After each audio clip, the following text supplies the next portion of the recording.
Selamat pagi, selamat siang, selamat sore, dan selamat datang di Ilkompedia, Ilmu Komunikasi, Podcast, dan Media. Berjumpa lagi dengan aku, MH, sebagai host yang membawakan tema tentang seni dan budaya. Kali ini aku ada bintang tamu yang super istimewa, yakni Pak Bambang. Nah, Pak Bambang ini sendiri adalah pegiat seni yang khususnya terlibat dalam bidang seni puisi. Halo Pak Bambang, selamat pagi, selamat malam. Bagaimana kabarnya Pak? Alhamdulillah, segala puji hanya Allah SWT, sehingga kita dipertemukan ya di sore yang cerah ini dengan suasana hati yang gak galau, sehingga kita bisa ya sharing untuk sesuatu yang mungkin bisa bermanfaat bagi ya kota kita. Nah, Pak Bambang ini sendiri sudah menekuni seni atau sudah aktif di bidang seni dari tahun berapa Pak? Sebenarnya kalau berkaitan dengan seni atau budaya itu artinya seni itu skupnya kan universal banget ya. Itu bisa ke seni lukis, seni teater, atau bidang kesenian tari dan sebagainya.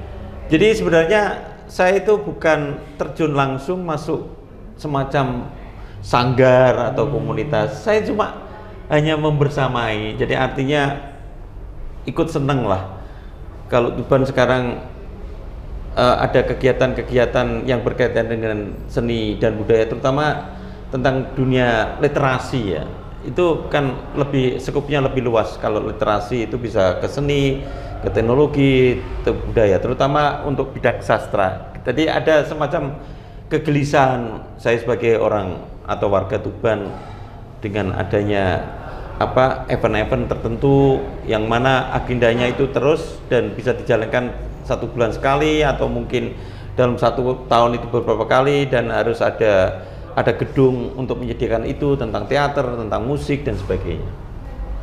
Oke, ketika membicarakan tentang seni, puisi, dan Pak Bambang sendiri, masih ingat nggak momen pertama kali ketika Pak Bambang melihat atau terjun langsung dalam suatu pentas atau ikut serta dalam meramaikan gitu Pak? Kebetulan aja ya, waktu saya masih sangat teringat sekali ya. Waktu SMP memang kalau kita di dunia pendidikan itu kan ada pelajaran bahasa Indonesia dan sastra. Jadi kita mulai mengenal itu karena ada guru. Tapi hanya lingkup sekolahan aja. Mungkin kalau dulu kita pernah mengenal adanya kelas meeting ya, pertandingan antara kelas. Nah itu kebetulan saya pernah ikut ya, karena kebetulan waktu itu yang saya sering dengar atau sering baca dan ada minat ke situ kok tentang puisi ya. Ya karena ada guru yang menarik dalam memberi pelajaran tentang pelajaran bahasa Indonesia dan sastra. Terus dilanjut SMA, saya kebetulan dari SMA Negeri 2 Tuban, lulus ya tahun 86, angkat 86, termasuk expired juga ya. Kalau Mas Emma kan generasi Z, Gen Z, antara 13-27 tahun. Tapi tentunya hal itu tidak berhenti untuk belajar dan kita membersamai apapun. Kalau demi kepentingan banyak orang itu kita harus sinau bareng lah belajar. Dan pentas itu kembali ke SMA. Waktu itu secara nggak langsung ada acara perpisahan SMA. Saya sempat berlatih bareng dan kebetulan bukan gurunya yang melatih tentang teater, dan saya ingat tentang si Buntung, dan saya pernah juga ikut lomba tampil untuk di budaya lokal Gedung Rakyat waktu itu, lomba puisi. Tapi kalau nggak salah yang adakan mungkin dari pihak dinas ya, Bedanka mungkin waktu itu, dan saya nggak ingat banget. Pokoknya yang penting saya ikut dengan judul puisi itu kalau nggak salah tentang bola pingpong. Dengan PD-nya saya ikut, juara nggak juara bagi saya bukan tujuan, yang penting melatih mental saya waktu SMA. Dan waktu itu saya paling nggak laku dan nggak berani untuk naksir cewek. Jadi pelampiasan saya ya hanya membaca puisi itu, tapi bukan untuk merayu, tapi untuk bertanding. Nah, Pak Bambang sendiri ini masih inget nggak momen pertama kali Pak Bambang mengenal seni atau pentas terjun langsung dalam dunia seni? Ya, itu kalau bicara tentang keterlibatan untuk lomba, itu di Budaya Loka itu waktu saya SMA. Dan kebetulan ya agak hanya modal keberanian aja, dan kebetulan lawan saya itu orang-orang kuliahan. Waktu itu ada yang dari UNER itu. Berarti lomba umum itu, Pak? Itu lomba umum tingkat kabupaten, dan judulnya kalau nggak salah bola pingpong gitu, dan saya nggak paham itu artinya apa gitu waktu itu, pokoknya yang penting baca aja. Terus setelah itu berkelanjutan, setelah mau lulus SMA kan ada pentas seni. Semada juga mengeluarkan pentas seni di Budaya Loka, dan secara nggak langsung saya terlibat teater, diajak sama kakaknya yang kebetulan orang Surabaya, tapi dia ngerti tentang teater. Ya, dengan durasi kalau nggak salah 15 menit itu di Budaya Loka, dan mengambil judul Si Buntung. Itu pengalaman. Itu juga momen pertama kali Pak Bambang ikut teater. Iya. Itu dalam arti bukan saya berteater terus ikut komunitas, enggak. Cuma ya kebetulan waktu masih sekolah, terus ada kakaknya yang pinter untuk berteater dan melatih, dan ada kemauan akhirnya membuat pentas semacam itu. Terus setelah lulus dari sekolah, Pak Bambang masih melanjutkan nggak tentang kesenian itu? Kayaknya saya harus bekerja ya.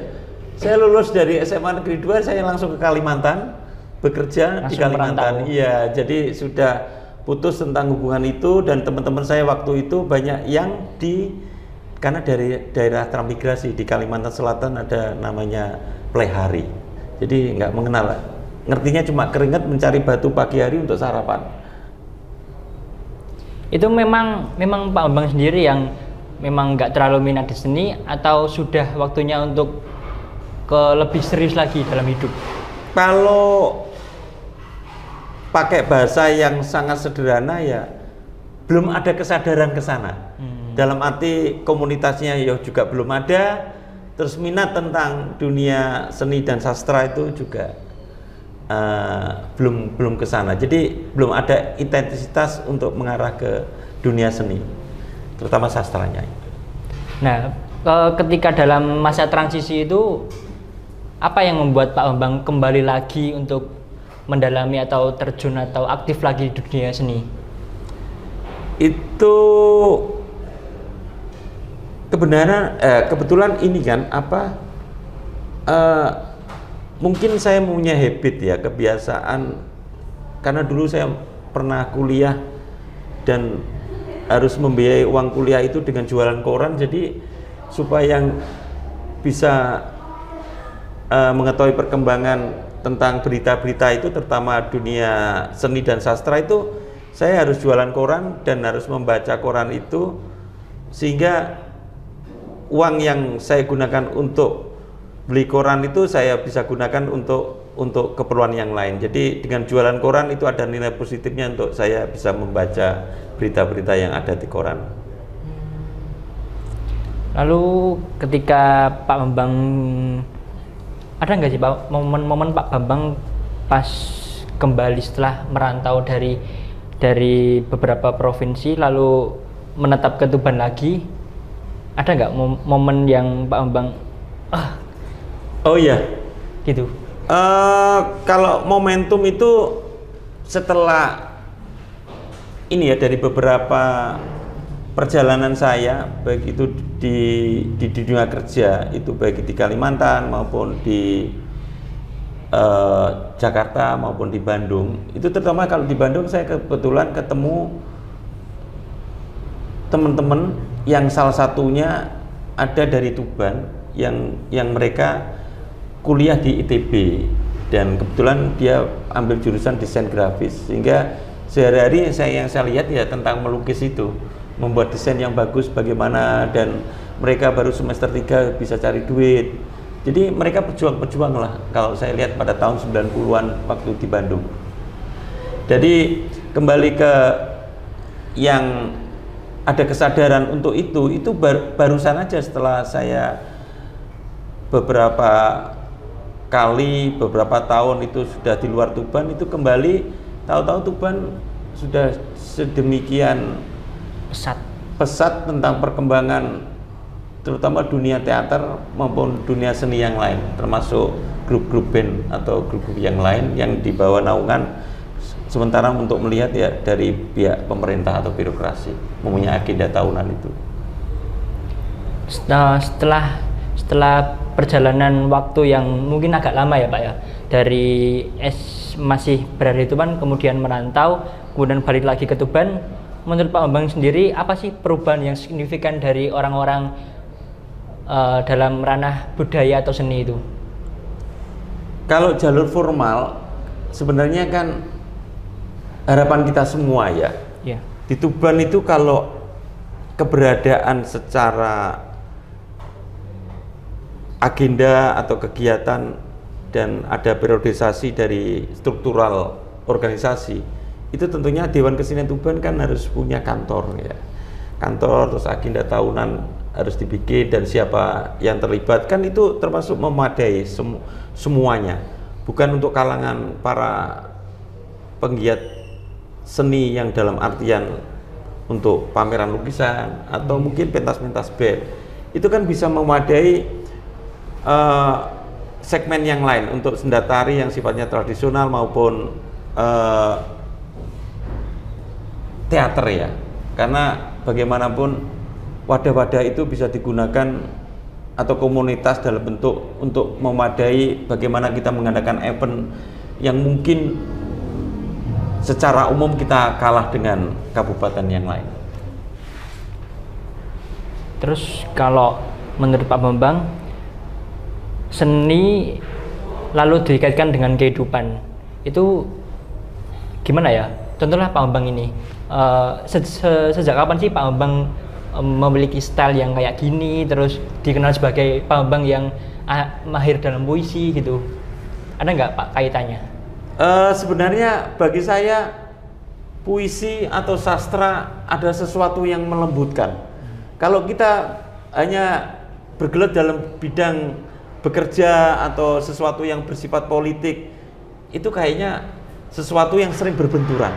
Justru dengan kehadiran seni, teater atau secara umum, itulah justru yang melembutkan nurani kita untuk ke labirin yang lebih lembut dan saling menghargai, bisa memanusiakan manusia. Jadi seni dalam hidup bisa menjadi ekspresi jiwa ya? Iya, saya sepakat sama Mas MH bahwa hidup nggak lepas dari dunia kesenian atau sesuatu. Karena saya menganggap begini, kalau nggak salah ingat, kebenaran, kebaikan tanpa keindahan itu adalah sesuatu yang tidak sempurna. Asik. Jadi kebenaran dan kebaikan itu harus ada keindahan. Mantap.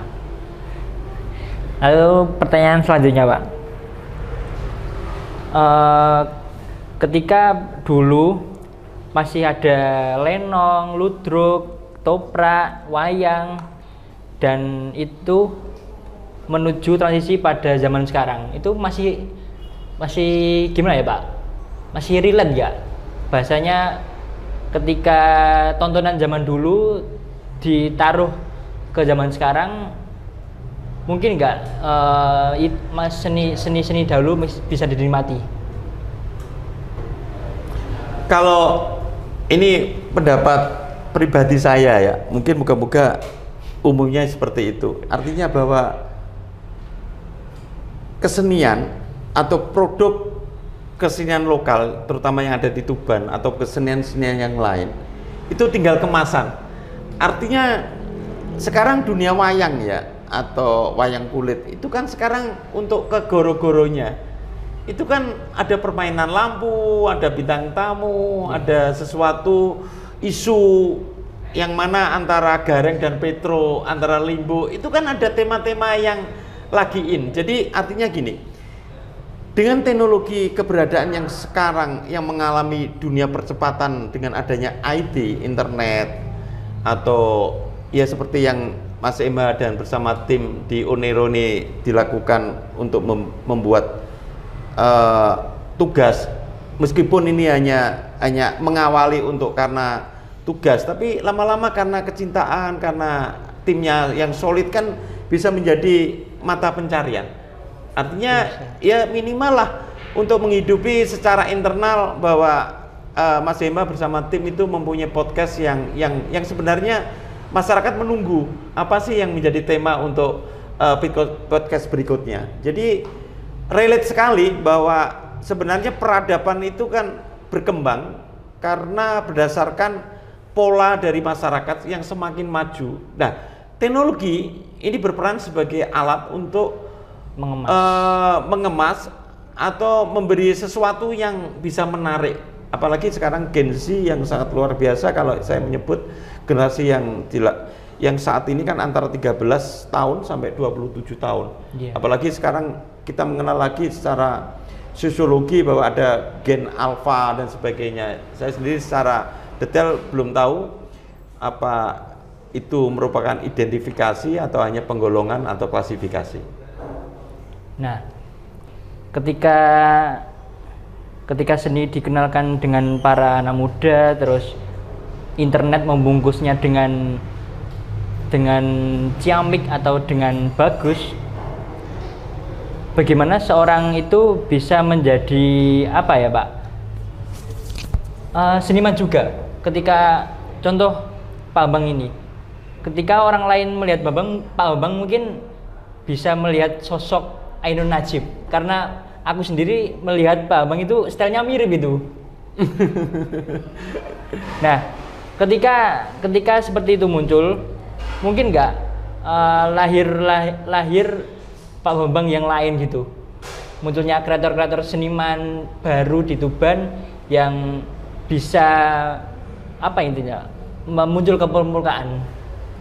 Sebenarnya passion itu seseorang atau Mas Emma atau teman-teman yang ada di sini tuh mempunyai passion sendiri-sendiri ya, atau role model sendiri-sendiri. Iya. Nah, biasanya role model itu kan sebagai atau pijakan kita. Tapi kalau mau copy paste atau persis kan nggak bisa.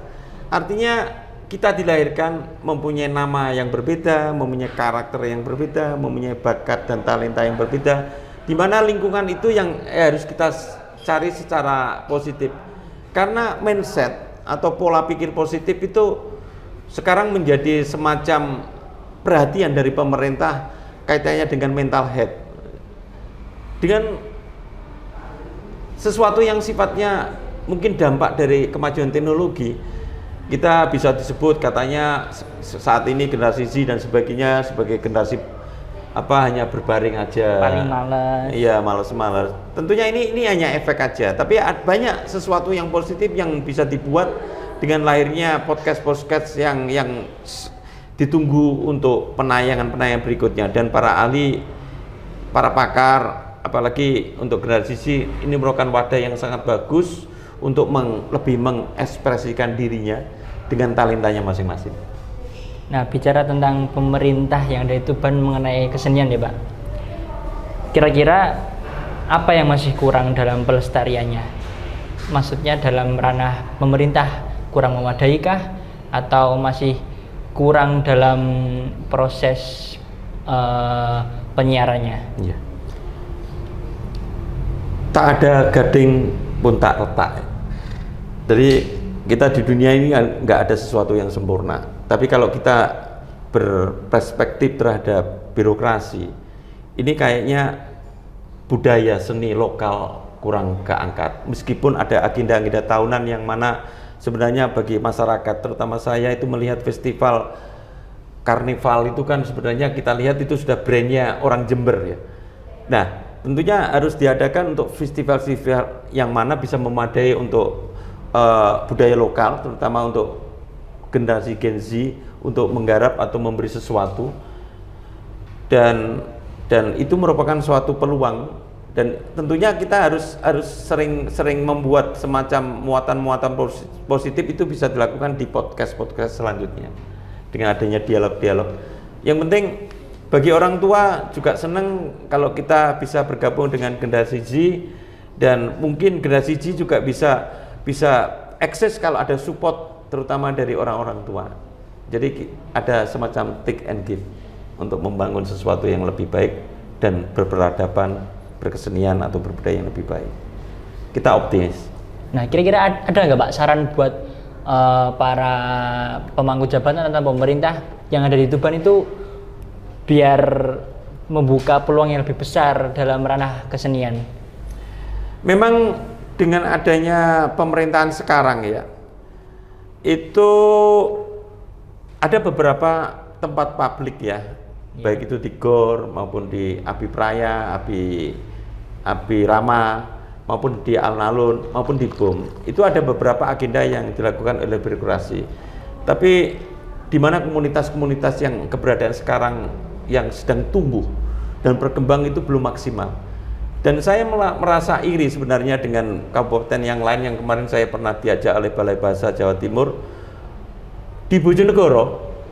Itu waktu itu terlibat juga Pak Buse Wigilda yang sekarang jadi wakil bupati. Itu taman bacaan masyarakat sudah 19 tahun.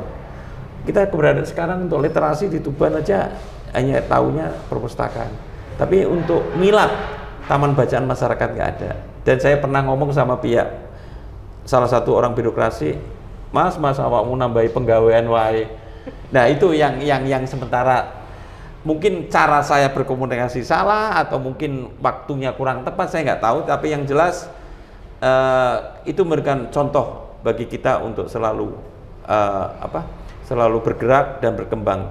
Dan teman-teman Tuban banyak yang senang tentang sastra itu sampai belajar ke Rembang, ke Pati. Kemarin ada galeri yang namanya Gentong Guling, itu teman-teman waktu itu bisa menikmati dengan bedah buku novel yang namanya Tanda itu.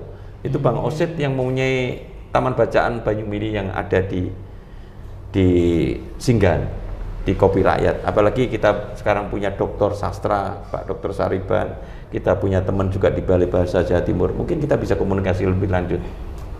Nah, ketika kabupaten lain memiliki agenda seni atau budaya yang berkelanjutan dalam tiap tahun, dan kita masih belum punya, yakni di Tuban, ada nggak Pak ketika ada suatu daerah yang memiliki agenda tahunan seperti itu bisa memperbanyak peluang untuk mendatangkan wisatawan?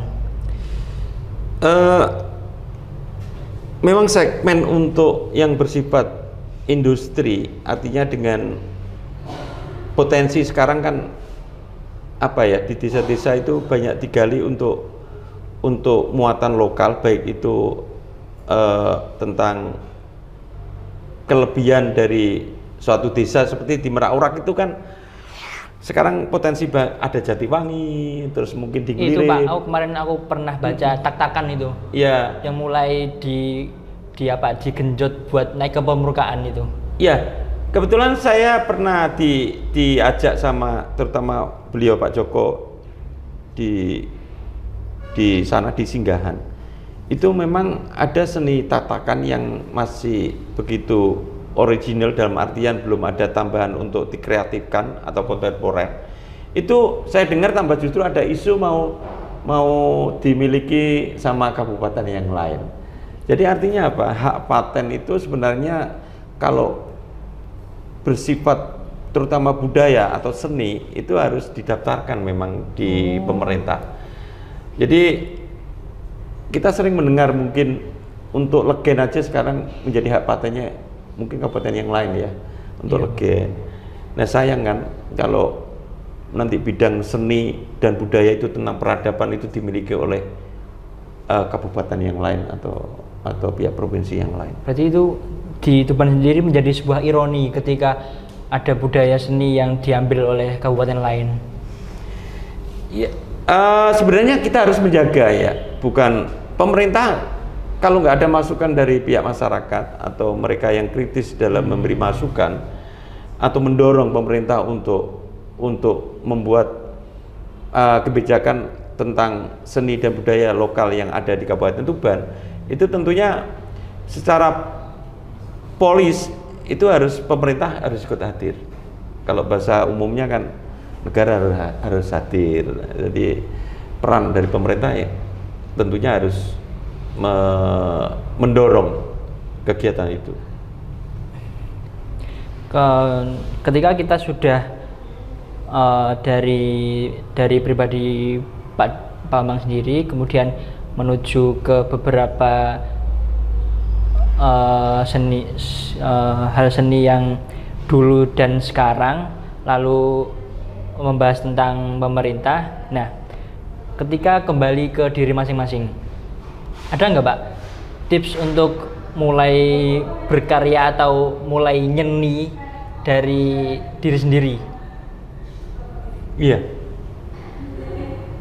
Kita kadang-kadang dalam pendidikan formal dari SD sampai SMA terus sampai toh ke perguruan tinggi itu sebenarnya ada bakat, tapi lingkungan belum ketemu.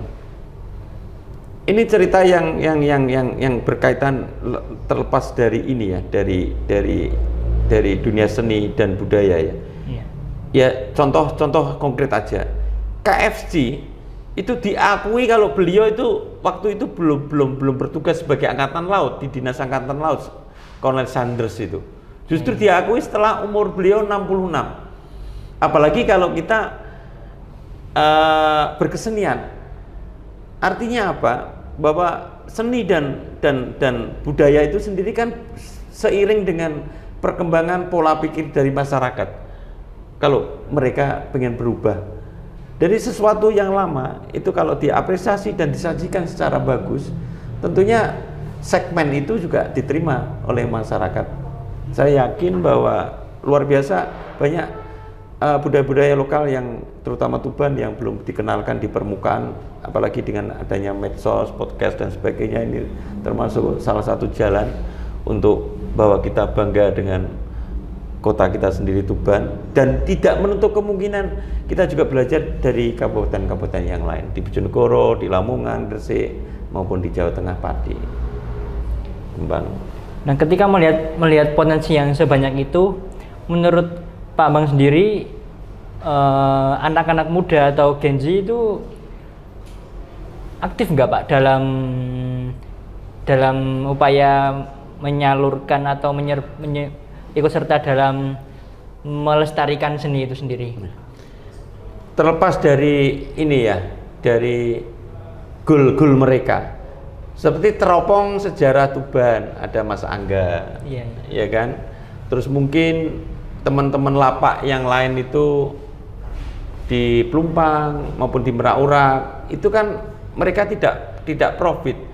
Nah, sebenarnya wadah-wadah dalam skup yang kecil, potensi itu kan bisa kita sandingkan untuk bersinergi untuk membuat suatu acara.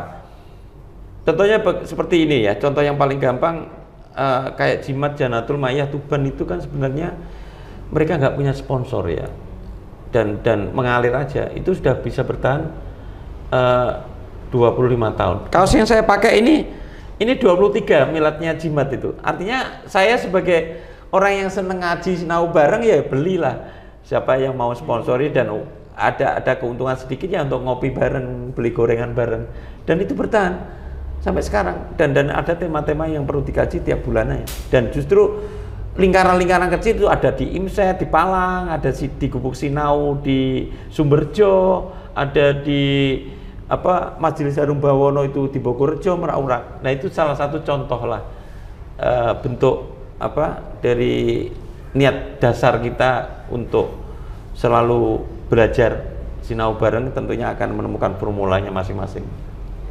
Nah, itu Pak, mungkin di Tuban menurut saya sendiri, ketika ada suatu banyak lingkaran yang ada, kenapa nggak ada suatu wadah yang besar buat menaungi itu, Pak?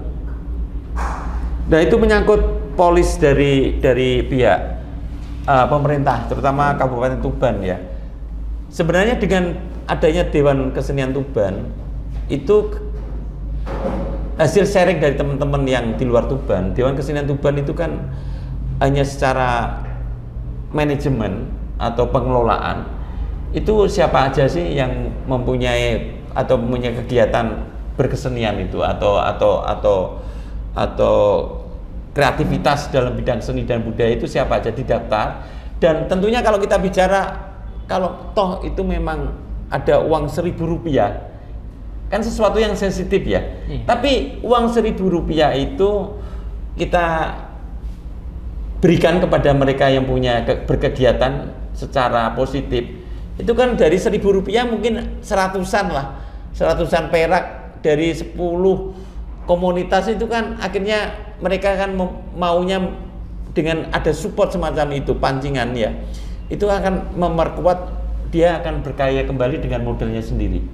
Itu artinya bahwa Dewan Kesenian Tuban atau pihak terutama birokrasi pemerintah Kabupaten Tuban harus hadir untuk sering mengumpulkanlah apa yang ada dengan pengetahuan by data mereka karena saya orangnya gak cetok jadi orang pinggiran jadi saya nggak by data kurang detail jadi memang kita harus sering ngobrol lah. Ya padahal istilah kata dasarnya sudah ada ya Pak ya. Iya sebenarnya ada. Jadi kemampuan atau komunitas itu sudah tumbuh dan berkembang di masing-masing tempatnya masing-masing, keberadaan masing-masing. Kalau saya bicara tentang pemuda bergerak Pelumpang, di situ ada Bapak Bambang Budiono. Mereka kan melatih pantomim, melatih teater, dan mereka bukan minta kepada pihak birokrasi, mandiri sekali. Dan sampai sekarang yang saya dengar justru nggak pengen jadi pegawai pemerintah sebagai ASN. Dia lebih merdeka melakukan sesuatu berdasarkan kemandiriannya. Nah itu salah satu contoh. Itu yang saya kenal Mas Bambang Budiono dari Pelumpang. Dan itu ada. Di Tuban ada. Kalau mungkin saya cerita banyak tentang itu nanti kayaknya bisa jadi drakor ya. Maksudnya drama yang berseri dan mengaduk-aduk emosi ya. Ya semoga-moga saya mendoakan podcast ini bersama tim terutama Onero hebat, mantap. Nah, ketika sebanyak itu hal dasar yang dimiliki oleh Kabupaten Tuban, ada nggak Pak satu jenis atau suatu kesenian yang harus banget dilestarikan? Ada nggak Pak? Sebenarnya banyak. Jadi kayak sandur itu asik dan banyak filosofi Jawanya. Itu salah satu sandur. Nanti belum yang tadi jenengan nyinggung tentang tak-takan tadi. Ya toh? Dan sekarang kita jarang sekali dengan berkesenian itu membuat media kepada anak-anak, terutama anak-anak mereka yang SD itu sambil bermain, bergerak. Kita sekarang kan di lingkungan internal kita, di keluarga kita, ya asiklah dengan HP-nya, dengan gadgetnya masing-masing. Jadi kayaknya sekarang kita mengalami distorsi dalam artian untuk permainan. Seperti kalau dulu saya kan sering kayak obak sodor ya kita kan bermain delik-delikan dan sebagainya, itu bentuk permainan dan itu kita menikmati karena belum ada pilihan. Sekarang itu luar biasa dengan tantangan peradaban budaya yang begitu mengglobal, kemajuan teknologi yang luar biasa, kita harus menentukan sebagai pilihan. Nah teman-teman, berhubung kita sudah berbincang cukup lama, dan sebelum aku menutup sesi yang sangat menggembirakan ini, kita ada satu spesial yang akan kita berikan kepada para teman-teman di rumah, yakni puisi dari Pak Bambang langsung. Monggo untuk Pak Bambang, silahkan. Ya. Terima kasih untuk podcast Elkompedia Onero pada sore hari ini. Hari apa ya Mas? Hari Selasa. Hari Selasa. Oh, Senin. Oh, hari Senin. Tanggal berapa ya, Mbak? Tanggal 9. Tanggal 9. Tanggal 9 Juni ini 2025. Semoga ini sebenarnya puisi tulisannya Mbah Nun, tapi sering dibawakan di di lagu atau di orkestra Kiai Kanjeng Yogyakarta. Biasanya yang sering menyanyikan adalah Mas Doni, dan memang benar-benar seorang penyanyi vokalis. Bismillah. Apapun yang terjadi pada dirimu, apapun yang kau alami dalam hidupmu, takkan hilang harapanmu, takkan putus asa hatimu, karena Tuhan menyayangimu. Seberat apapun tanggunganmu, sesedih apapun perasaanmu, sedalam apapun duka deritamu, takkan runtuh tegak jiwamu, tak terhenti perjuangan, karena Allah menyintai. Bismillah, teguhlah hati. Bismillah, kokohlah jiwamu. Bismillah,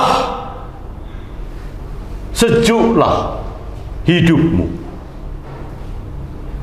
Bismillah, Bismillah, Bismillah.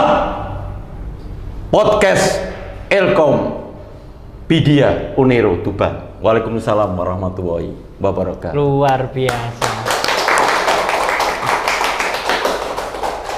Sajian dari Pak Bambang, puisi yang sangat luar biasa menutup perjumpaan kita pada video kali ini. Jangan lupa untuk terus ikuti kita di kanal YouTube, Instagram, dan para sosmed lainnya. Itu sekian dari saya sebagai host. Oh iya, mungkin ada ini tambahan ya dari itu Pak Mas MH. Iya. Tadi sempat diminta bahwa sebenarnya podcast di Tuban itu banyak ya. Salah satu Cetek Geni, dan itu sudah berjalan 3 tahun. Dan episodenya sudah hampir 200 lebih episode tanpa sponsor, dan bisa diikuti juga untuk teman, tapi saya nggak begitu aktif di sana, di TST Teropong Sejarah Tuban punya Mas Angga. Juga mungkin lagi yang baru akan diikuti untuk Rumah Budaya Banawa Sekar yang di Merak Urat di daerah Merak Urat ini, tepatnya mana ya, Taraan. Itu mungkin referensi dari saya. Semoga dengan banyaknya podcast termasuk pada sore hari ini juga bisa mengikuti, memberi kontribusi terutama kepada masyarakat Tuban untuk